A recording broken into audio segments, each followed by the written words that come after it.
This appears to be the latest update on Suitcase Sarah Boone, who put her boyfriend Jorge into a suitcase and left him there overnight to suffocate. I've covered this story a couple of times. I think that they need to do some sort of mental evaluation on this woman. Sarah Boone was back in court, and the judge let her know what he thought about all her letters and the umpteenth attorney he has now assigned to her again.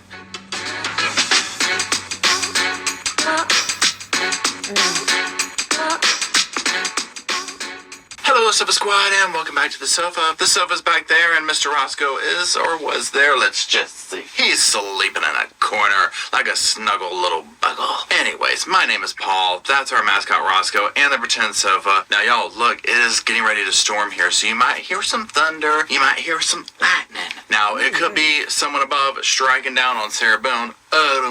But just be forewarned with that. Now, what we're going to be doing today is another Sarah Boone update. You probably saw my other video about the update with one of her letters, and at that recording of that one, I had not seen the hearing yet, and so they're going to be a little... I don't know if he's going to tell us, but she has apparently sent a lot of letters to the judge, and I don't know what she hopes to accomplish by going through all these attorneys like this, but she apparently in her head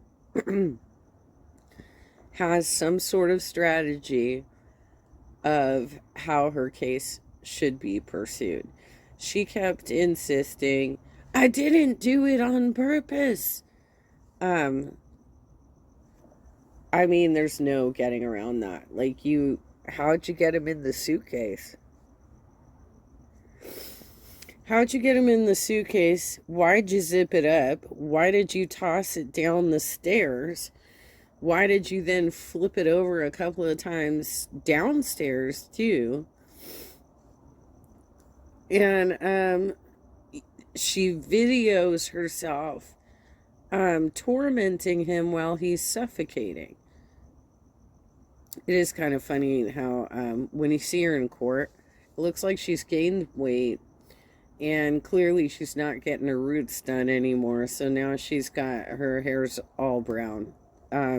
She looks like a completely different person now. Because she can't go to the, beauty salon anymore. Alright, let's go. But, whatever. But go check out the other one because we talk about her letter is what I'm getting at, okay? Now, in this particular video, what we're going to be doing is looking at some video clips of her court appearance. And this is where she is having her former attorney taken off the case. Or he is asking to be taken off the case.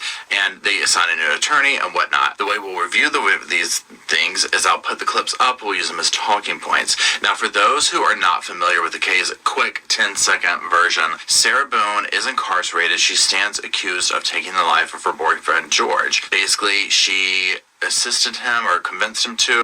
I don't know why they keep calling him George. His name was Jorge, but she was calling him George too, and I don't know.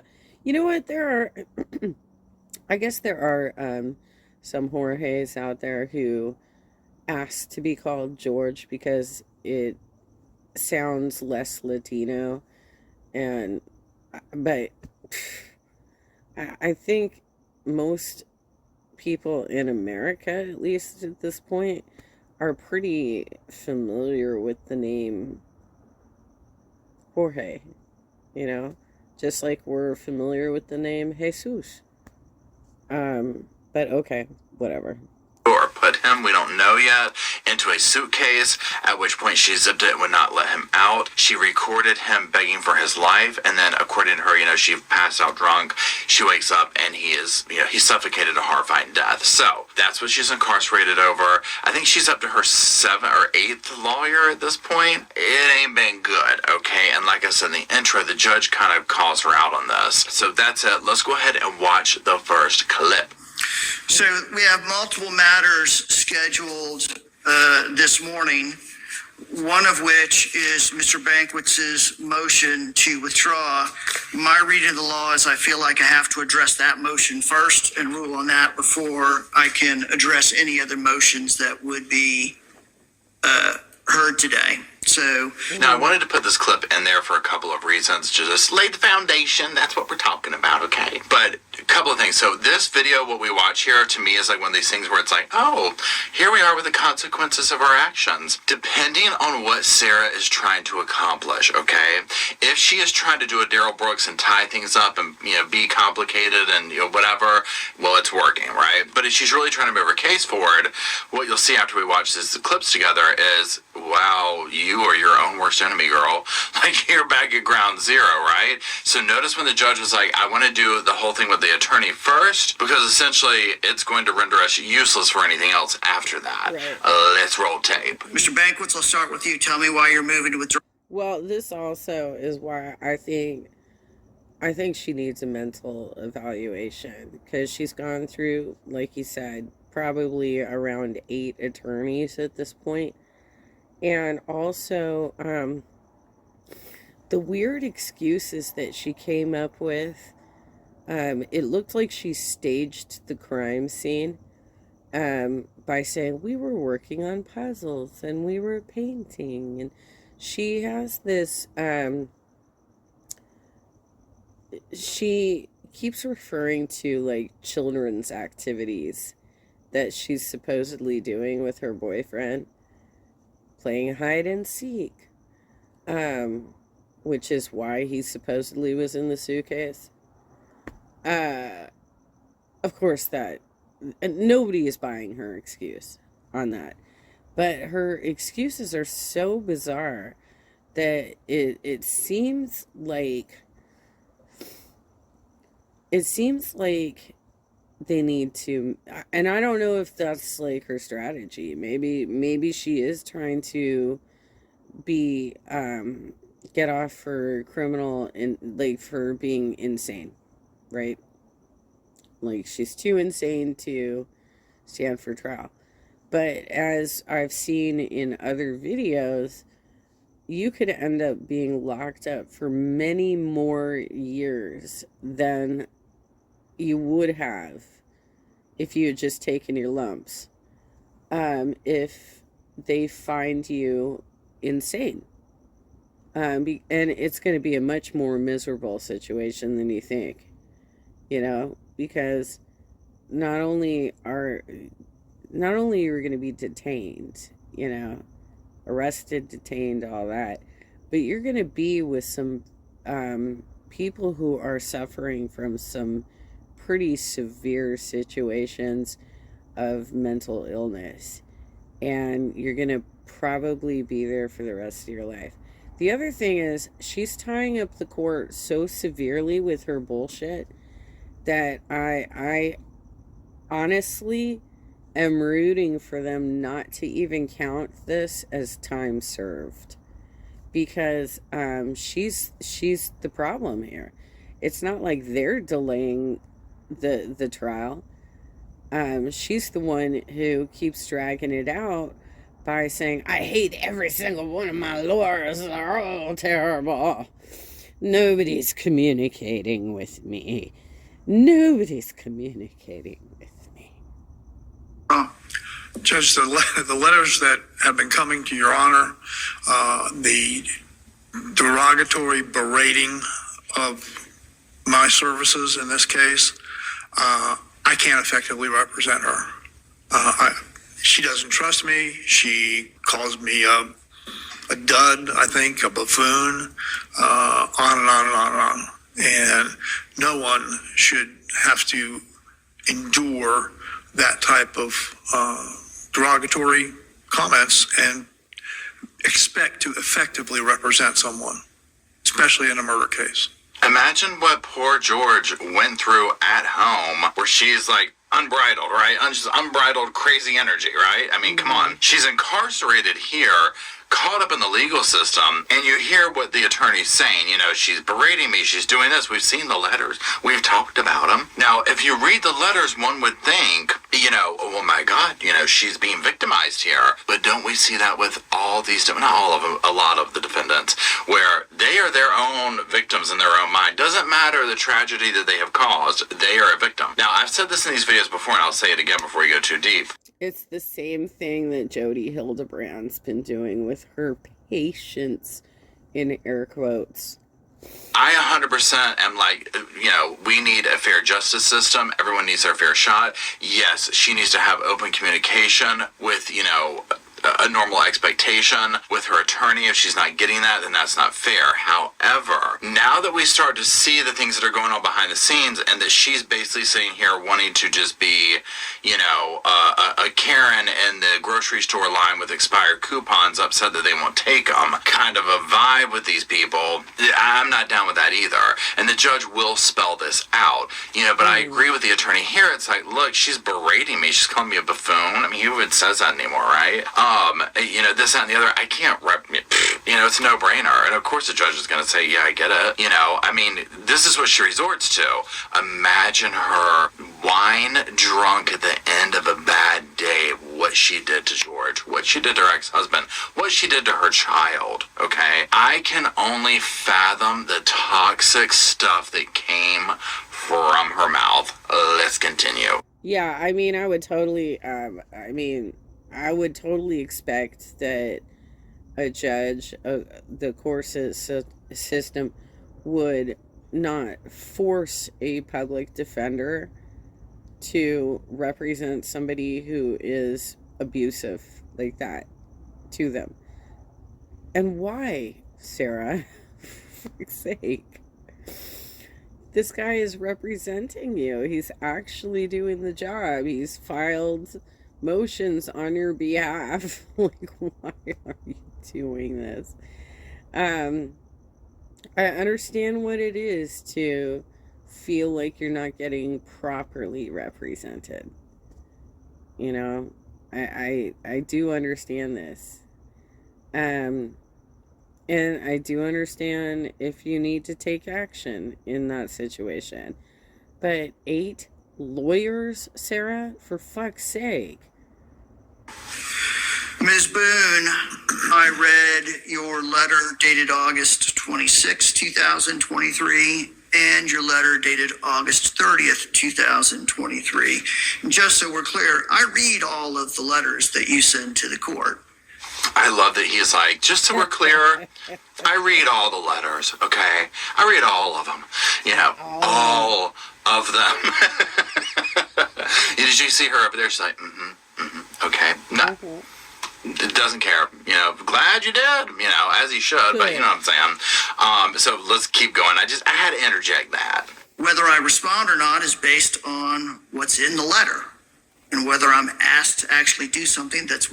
Look at her. She looks like she's put on weight, and she cut her hair real short. It's all brown now. She was,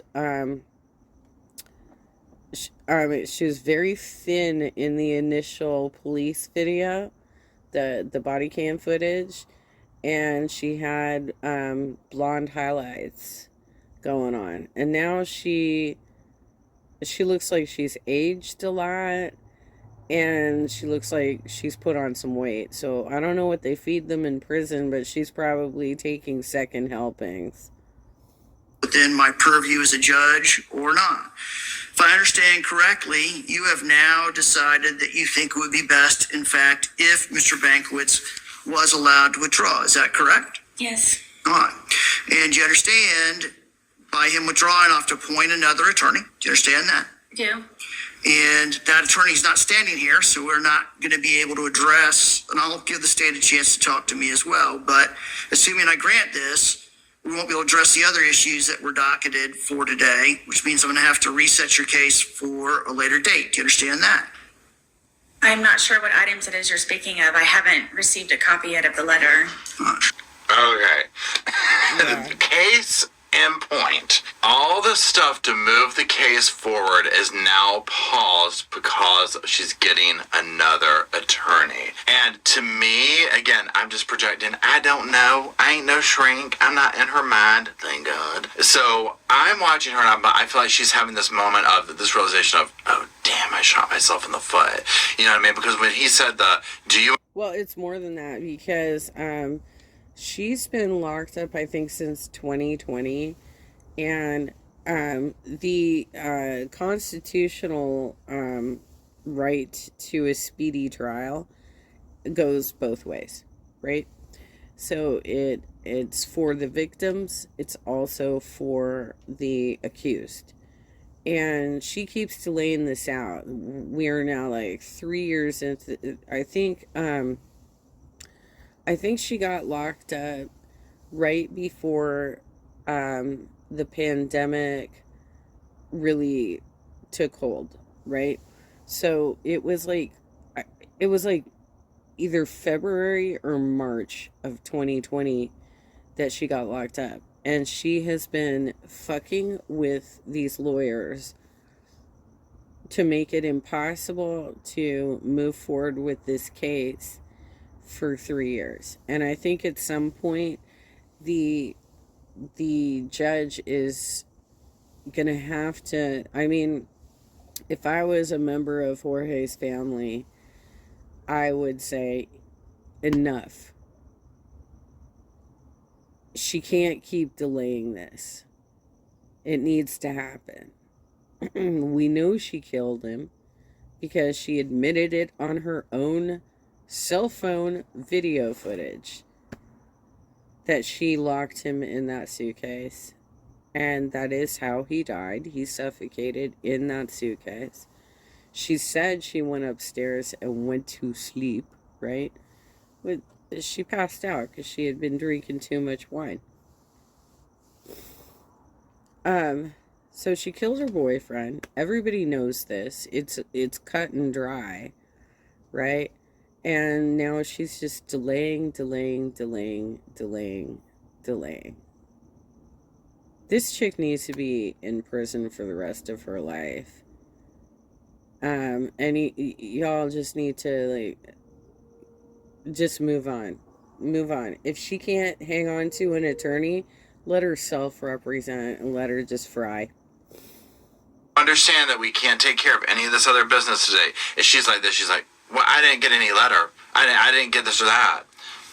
You know, and he's going to explain to her in a minute her role, like almost like stay in your lane, girl. Because again, I'm like, what do you think you're doing, right? I mean, is it literally like, well, look, Wednesday's not good for me. I got commissary at 2. I got a little church group at 4. Okay, we're gonna have to put the court date off, you know. And I'm just like, girl, again, they know where you're at. You're not going anywhere. You're on their schedule, okay? And so, but she clearly that does not click with her at all, right? At all. So we also were having a hearing today in regards to authorization for payment for an expert that your attorney believes he needs to defend you in the issue about the compensation of that expert, which is why JAC is participating today.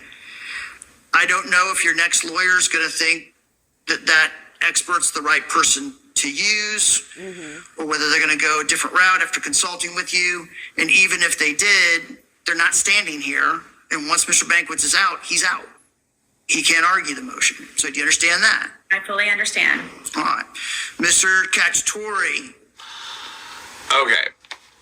Again, we were going to do this to get money to do this to pay for the expert, but now you can't do this and blah, blah, blah, blah, blah, blah, blah. Now, again, in her mind, she's thinking, it's him. He's not doing this. And hey, maybe so, right? Maybe so. And that could be the case. This is the umpteenth lawyer she's had, right? Now, this has been all reset. And did you hear him also slide that down? Your next attorney might not think that you need this particular person or this or that. She is her own worst enemy, okay? She's making enemies with the only people who might give her a fighting chance. We'll talk about my thought processes on her guilt and all that at the end of the video. Let's go on to the next clip for now. I'm going to grant Mr. Banquets' motion to withdraw. I'm going to appoint Attorney Winston Hobson to represent Ms. Boone. Woo, Winston's at home right now sweating bullets. Okay. Someone send him a care package. Roscoe, get Winston a care package, please. Some stuff in it, maybe stuff for his dog too. He's gonna need it, okay? Can you imagine knowing that this is coming down your pipeline? I mean, I'd be over there talking about, can I apply for maybe a job behind the scenes over here? What other kind of positions y'all got up in the courtroom? I don't want to be a lawyer no more. Okay, let's go on to the next thing. I'm going to suggest that you talk to Mr. Hobson about the various other issues you raised in your letter dated August 30th, 2023. One other thing I want to talk to you about, we had this conversation once in the past. Clearly, your working relationship with Mr. Banquets was such that it deteriorated to the point where the two of y'all just couldn't work together to defend your case. So I'm not going to try to referee how that played out, why that unfolded the way it did. But one thing I want to caution you about, if this becomes a problem on another court-appointed attorney, I'm going to look more closely at what the alleged disputes are. You have a right to a court-appointed lawyer. There are certain decisions a defendant gets to make in the defense. Okay, real quick, y'all. Buckle up, because this is where he lays it out for her, okay, and spells it out real quick for her. Okay, let's keep going. Defense of their case that are absolutely theirs, such as whether they go to trial or not, such as whether they testify or not. But there are many decisions in a case that a lawyer gets to make. And while you certainly have a right to consult with your lawyer and discuss with your lawyer, they don't automatically just do whatever you say. They use their professional judgment and experience and look at the evidence, look at the law, and do the best they can. Also, you've got court-appointed counsel. As I've explained to you before, court-appointed counsel rarely have the luxury of representing one person. Okay, so all that he just said right there, and he's not done yet, but I just wanted to kind of interject some thoughts or else I forget them. First of all, let's start with the last and work our way back. They rarely have the luxury of serving one person. Here's the thing, and I have no doubt about this, they are bogged down with case after case after case after case, right? So they have to start, I mean, it's very hard for them to do their job. I'll give Suitcase there that, right? Is it right, wrong, indifferent, fair, unfair? No, it's all the above. And on top of it, they're not getting a lot of money, like in comparison to private attorneys. Like if she was to hire her own attorney, she might get more attention directed towards her. But if you're going with a public defender, yeah, they're going to handle a lot of cases and they're not getting paid a lot for it. And you're not paying him, bitch. You are literally getting this for free because it's a constitutional right. Oh my God, chick. Right, and none of the above. It shouldn't be that way, but it is what it is. And unfortunately for her, in her world, she is at the mercy of that. She is not the only one, but she also has to understand that she's not his or her only client. And so to act like every 5 minutes, and this is the vibe that I get so far from what we've seen, is that she's constantly like, well, why didn't I get this paperwork? Well, why didn't I get this? You buffoon, where's this? You didn't leave me a voicemail for this. And it's like, they have to be able to do their job. They can't check in with you every 5 seconds and be like, Sarah, I just went and got some envelopes at the Revcos, at the Cur Drugs, at the Popes. And so, I just want to let you know, we're going to be mailing out some stuff later. That's where we're at with your case right now. They're not going to do any of that, okay? They've got other stuff to do, other clients. And so, him sitting here saying, look, here we are with this situation. But if this keeps going on, we're going to be looking at things a little bit deeper, right? He's being very nice and even ground, and yes, you have a right to A, B, and C, but you got to understand the attorney's going to do some things on their own without consulting you.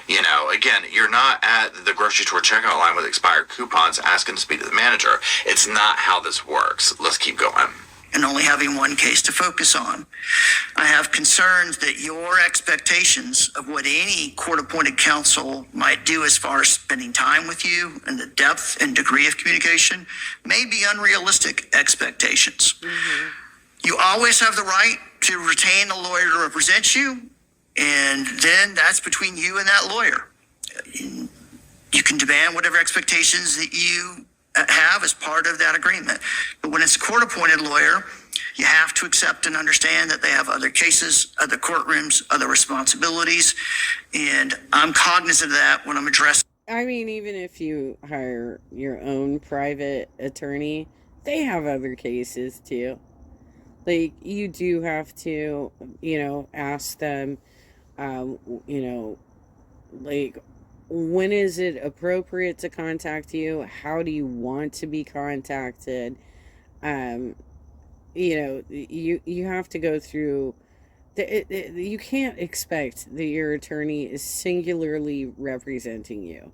It's not happening, but yeah, if you're not getting you're not getting copies of letters, you're not getting included in conversations, I can understand why you have a problem with that. But this is like your 8th goddamn attorney, Sarah. In these types of issues about communication. So, Okay, first of all, did you see her in that clip where she's like shaking that foot? And then when he basically, in a very professional, kind of, a professional courtroom way you would expect them to be talking that fancy talk, he's like, girl, I'm going to break it down to civil talk. I'd be like, girl, look, you got a free attorney right now. If you want to pay for one and you want to throw out these demands and stuff, go right ahead. You got every right to do so. Okay, I'm not in your pocketbook. I don't know what your finances are, but you're coming up in here acting like this is Wendy's with McDonald's behavior. Okay, you know what I'm saying? That ain't how it goes, girl. Okay, that ain't how it goes. You got to put up with what you got. If you want to pay for an attorney, then by all means start writing the checks and the demands. But until then, you need to zip it. And now also, I didn't mean to say zip it. That's just the wrong thing to say for this case. Oh, no. God rest his soul. Anyways, when he said that to her, when he kind of like very fancily like read her, did you see her? She was like, and then she started tapping that foot more because it's like, she knows. She's like, I ain't got that. Ain't nobody putting money on her books. Maybe somebody that's fallen in love with her or whatever. She ain't got that. Okay, and I'm not trying to belittle her, make fun of her for that, but the situation that she is in is completely her fault, okay? And George is no longer here because of it, right? Just like they said in the interrogation video of why is this happening? Because George isn't here, Sarah. Okay, there is something called a victim in this case that she seems to have completely forgotten about. Right. At least from what I've seen on here. Come on. Am I able to say anything? Oh my God. That's his information. She looks like she's put on like 20 or 20 The way she was like, am I able to say anything? I will almost guarantee you, now I don't know what kind of custody she's in or whatever, but if you were to ask the deputy that's in charge of her unit or whatever, who is the most off the hook one in here, I will almost guarantee they'd be like Suitcase Sarah. Even though she looks more normal now because she's sobered up, she's healthy, she's put on a few pounds, she's not, drunk and any of that stuff. Oh no, this one right here, mark my words, you keep your eye on this one right here, okay? She was like, am I able to say anything? And that you could tell that just ate her life. But she also, to me, and again I'm projecting, had this vibe of like, I got what I wanted. But also, there should be some kind of like a little ego bruise going on because it's like, well, you got what you wanted, but you're... Well, maybe, I don't know, maybe that is the strategy, is to just like drag it out so long. Maybe she thinks if she keeps delaying that it will just go away, which is stupid. Like, but yeah, at least you're right. At least she's clean now. She definitely has put on some weight. I don't know why this would be the existence that she wants.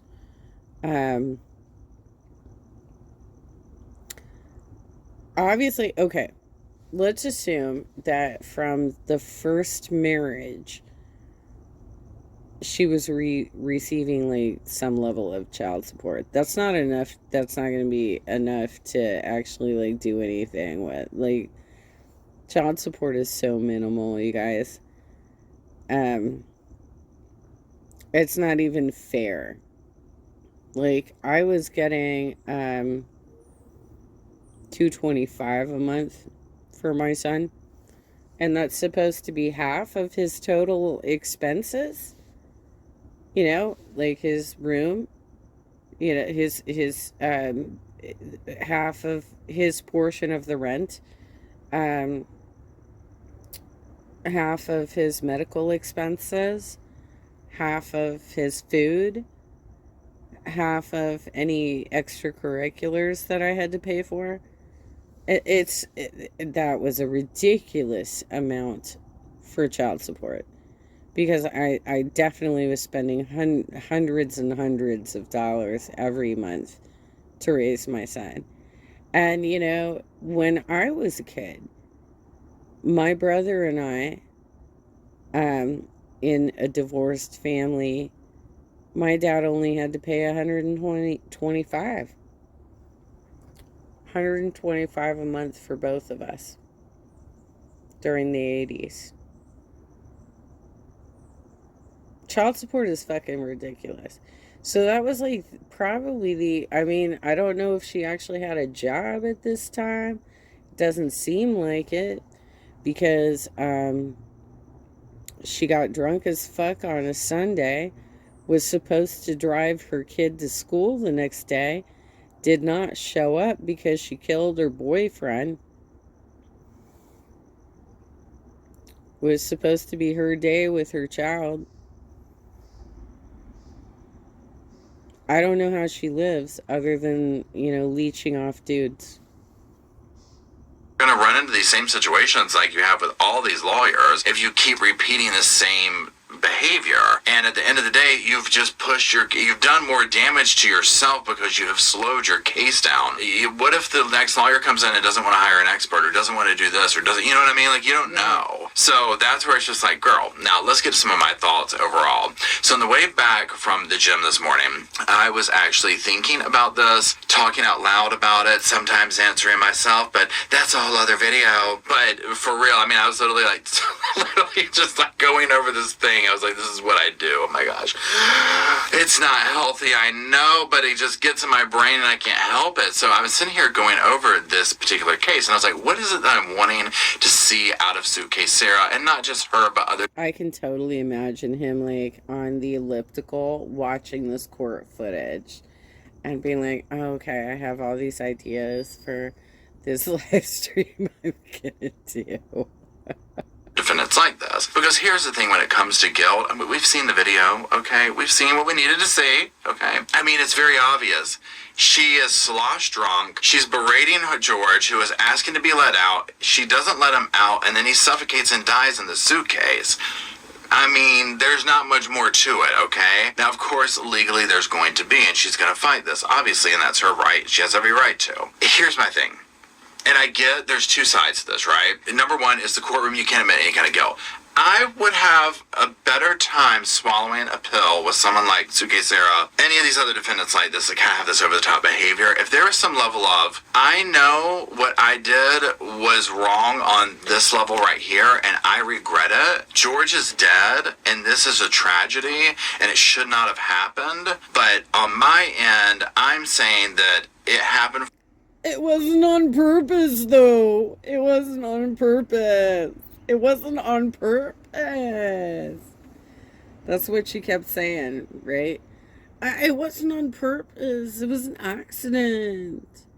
She is looking for an attorney that will reduce this to just like reckless behavior. She doesn't even want to be charged with manslaughter at this point. She just wants it to be like reckless behavior or something really, really low. And she can't find an attorney that is willing to buy her bullshit story about what happened. And it's just unbelievable. And I think that these attorneys are trying to explain that to her, that her version of events is unbelievable. For this reason, almost like, I'm going to take accountability that because of my hands, right, wrong, or indifferent, he is dead. You know, I'll take accountability for that. I'll show that empathy. But obviously she's trying to, you know, get out of doing less time and this, that, and the other. I mean, this is self-preservation at this point, right? Any of us would be doing that. I don't think, I know I wouldn't, even if I was in this situation, I'm like, well, Paul, you're not going to throw yourself at the court and be like, lock me away for life, you know. But I would think I would be more humbled, more empathetic, more or, oh my God, what was I doing? I killed this man. Or, this man died at my hands. This is awful. I'll be a little more patient with a lawyer. I am where I am at because of my actions. And that's the thing that I see with the defendants that gets me, is they have this vibe like they were plucked off the street at random and, had nothing to do with the case that got them there. Now, mind you, this can happen to some people, right? And that's a true injustice. But not in things like Suitcase Sarah and Daryl Brooks and these people that are just over the top. And so that's what frustrates me. But again, I understand she's not going to throw... I hope she ends up in a prison cell with Ruby Frankie and Jody Hildebrand. Or, no. You got to separate Ruby and Jody, because they're too dangerous together. But if you put Suitcase Sarah in a cell with Ruby, she would drive her fucking nuts. She would drive her nuts.